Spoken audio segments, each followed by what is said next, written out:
Bueno, yo creo que empiezo siendo una buena comensal desde muy pequeña. Mi familia ha trabajado en hostelería toda la vida y gracias a eso también yo creo que algo se me ha quedado para que yo siga un poco los mismos pasos.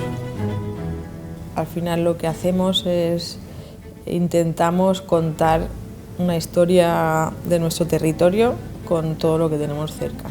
Pues traemos todo el pescado de la lonja de Alcudia.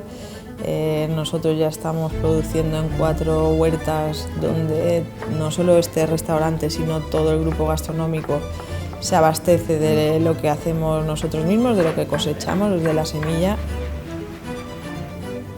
Y yo creo que Maca de Castro como restaurante es algo donde encuentras lo mejor de cada momento. Todo el mundo cuando llega aquí y empieza a probar los platos entienden que es algo más, no es trabajar la verdura sin más, sino son los platos que están muy pensados, todo tiene un porqué, todo tiene una pregunta y una respuesta y eso es un poco lo que hacemos aquí en Alcudia.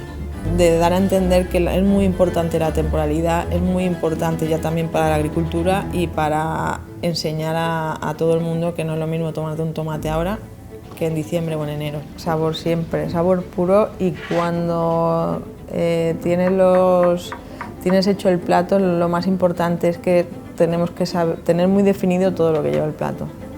No puede ser que comamos sin saber qué es, y yo eso lo tengo, es para mí muy importante. En todo este tiempo, el valor de que cada año tengamos ilusión y sigamos haciendo cosas que nos alimentan por dentro, siempre gracias a un gran equipo.